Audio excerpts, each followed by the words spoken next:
Story 1. I've always loved camping, man. There's just something about sitting under the stars with the sounds of the woods around you. It makes you feel alive, you know. That's why last year I grabbed my gear and headed out to this spot I'd heard about from a buddy. He said it was perfect, secluded, quiet, and surrounded by trees as far as the eye could see. Exactly my kind of place. The drive there was nothing special, just the usual roads and fields that slowly turned into dense woods. By the time I got there, the sun was starting to dip. It was beautiful. I found a nice flat spot near a little clearing and set up my tent. Nothing fancy, just the basics: a tent, a small fire pit, and my trusty cooler. The first night went smoothly. I sat by the fire, made some foods, and stared at the stars until my eyelids got heavy. It was perfect, the kind of peace you can only get when you're miles away from everything and everyone. The next day, I decided to explore a bit. There was a small trail leading deeper into the woods, so I followed it for a while, snapping pictures and just soaking it all in. The trees were tall and thick, their branches forming this canopy that let in just enough light to keep things from feeling too dark. It was quiet, except for the occasional sound of leaves or chirp of a bird. Peaceful, you know. But then, as I was heading back to my campsite, the sun started setting. It caught me off guard. One minute it was bright enough to see everything clearly, and the next, shadows were stretching out everywhere. I picked up my pace, not because I was scared or anything, but, well, it's not fun stumbling around in the dark. As I got closer to where I thought my campsite was, I noticed this red glow flickering through the trees. My first thought? Oh, that's my fire. Good. I'm closer than I thought. I mean, it made sense, right? I always make sure to leave enough embers burning so I can get it going again easily. But as I kept walking, something started to feel off. The glow wasn't in the right spot. My camp should have been straight ahead, but the light was coming from a bit to the left. I told myself I probably just got turned around a little. It happens in the woods, no big deal. So I followed the glow. The closer I got, the less it looked like a fire. It wasn't flickering the way flames do, you know? It was more steady, like two small orbs of light hovering in the dark. I stopped for a second, trying to make sense of it. Maybe someone else was out here. But that didn't make sense either. This place was supposed to be totally isolated. When I got close enough to see through the trees, my stomach dropped. It wasn't a fire. It wasn't another camper. It was a pair of eyes. Big, glowing red eyes staring right at me from the shadows. I froze. I couldn't move. My brain was screaming at me to run, but my legs were like, nah, we're staying right here. I don't know how long I stood there just staring at those eyes. They didn't blink, didn't shift, just burned into me like they were looking straight through my soul. Then the thing stepped closer. I could barely make out its shape, but it was tall, way taller than me. Its body was covered in shadows, like the darkness was clinging to it. And its face, I can't even describe it. It was like my brain couldn't process what I was seeing. All I could focus on were those eyes. It didn't make a sound as it moved. Not a single twig snapped. It was like the woods went completely silent just for this thing. That's when I realized it wasn't just watching me. It was coming closer. Finally, my legs got the memo. I turned and ran as fast as I could, crashing through the trees like a madman. I didn't care about the noise. I didn't care about anything except getting as far away from that thing as possible. But no matter how fast I ran, I could feel it behind me. I didn't hear it or see it, but I felt it. You know that feeling when someone's standing too close and every hair on your body stands up? It was like that, times 1,000. I don't even know how I found my way back to camp. I just remember bursting into the clearing, gasping for air, and spinning around to see if it had followed me. But there was nothing there. Just the quiet woods and the dim glow of my fire. For a second, I thought maybe I'd imagined the whole thing. Maybe my mind was playing tricks on me. But then I noticed something. The trees around my campsite were different. The bark was darker, almost black. And then I saw them, those same red eyes peering at me from the edge of the clearing. They were closer now, almost too close. I grabbed the first thing I could find, which happened to be a stick from the fire, and held it out in front of me like a weapon.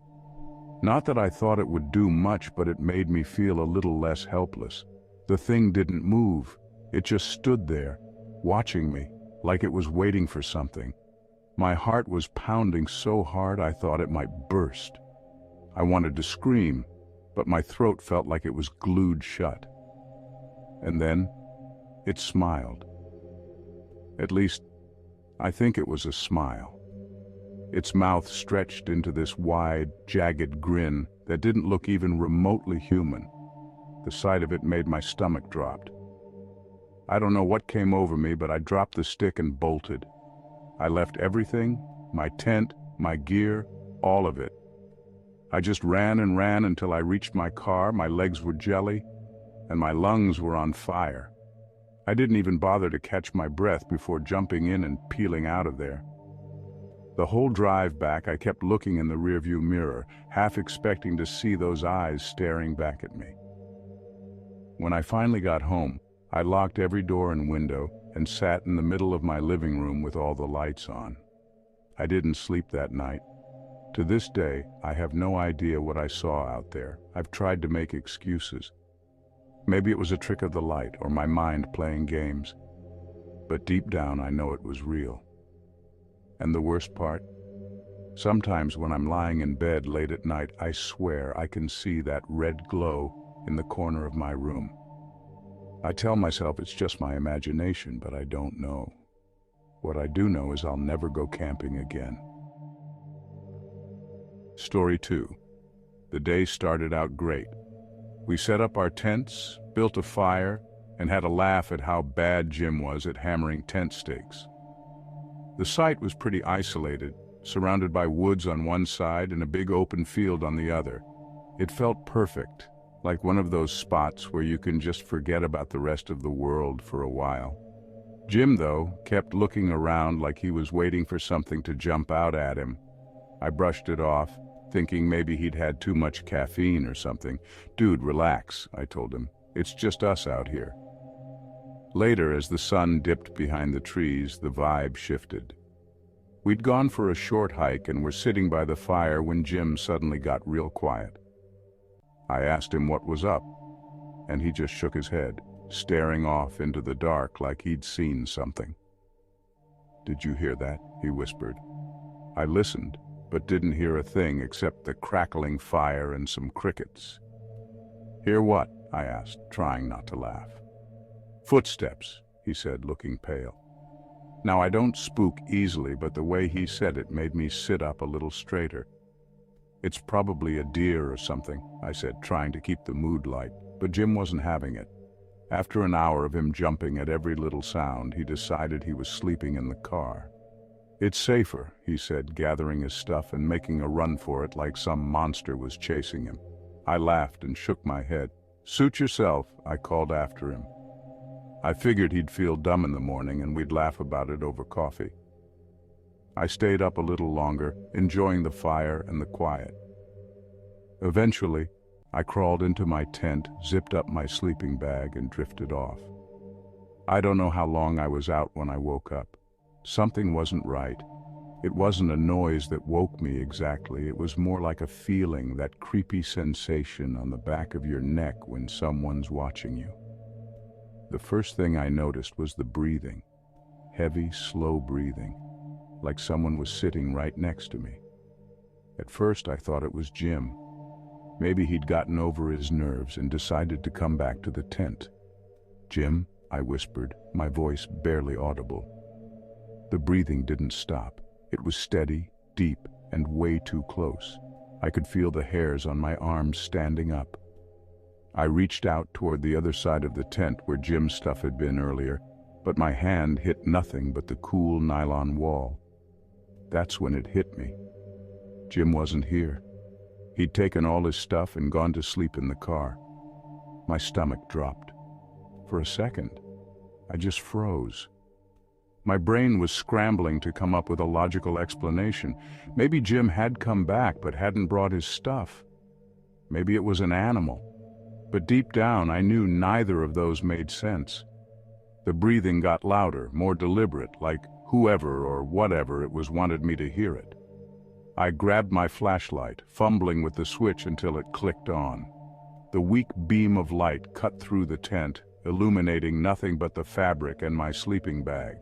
"Jim, if this is some kind of joke, it's not funny," I said, my voice shaking. The breathing stopped. For a moment, everything was silent. No wind, no crickets, just an unnatural, suffocating quiet.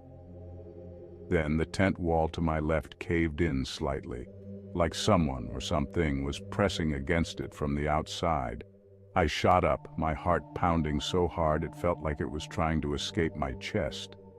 My flashlight beam darted to the spot, but there was nothing there, just the faint outline of trees through the tent fabric. I couldn't move. I couldn't even breathe. I just sat there, clutching the flashlight like it was a weapon. After what felt like forever, I heard soft, deliberate footsteps circling the tent. They were slow and measured, like whoever it was wanted me to know they were there but didn't want to be seen. My mind was racing. Should I make a run for the car? Should I stay put and hope it goes away? Every scenario ended with me getting caught by something. Then the zipper of the tent started to move. It wasn't fast, like in the movies. It was slow, like whoever was on the other side was savoring the moment. I couldn't see a hand or anything pulling it, but it was definitely moving. Panic took over. I grabbed the closest thing to me, my water bottle, and hurled it at the zipper. The sound it made as it hit the tent was deafening in the silence, and for a second everything stopped. The zipper froze, the footsteps stopped, even the breathing was gone. I just stayed silent like that for a while, and then, when I heard nothing outside, I took action. I didn't wait to see what would happen next. I bolted out of the tent, my flashlight swinging wildly as I ran straight for the car. Jim was sound asleep in the driver's seat, snoring softly. I banged on the window until he jolted awake, looking at me like I'd lost my mind. "What the hell, man?" he muttered, rolling down the window. "There's something at the tent," I panted, struggling to catch my breath. Jim stared at me for a second, then shook his head. "You're imagining things." But I could see the fear in his eyes. We spent the rest of the night locked in the car, the doors bolted, the flashlight clutched tightly in my hand. Every little sound outside made me jump, but nothing came. When morning finally broke, we hesitated before getting out of the car. The campsite looked exactly the same as it had the night before, except for my tent. The zipper was wide open and my sleeping bag was dragged halfway out like someone had started pulling it before giving up. Jim didn't say a word. He just started packing up, his movements hurried and jerky. I followed his lead, throwing my stuff into the trunk without even folding it. We left that campsite and never looked back. I don't know what it was that night. An animal? A person? Something else entirely? I don't have an answer, and honestly, I don't want one. That's it for now. I hope you enjoy these stories. If you did, check out more of my videos on the screen above or visit my channel for even more. Don't forget to subscribe for future updates. Stay safe and take care.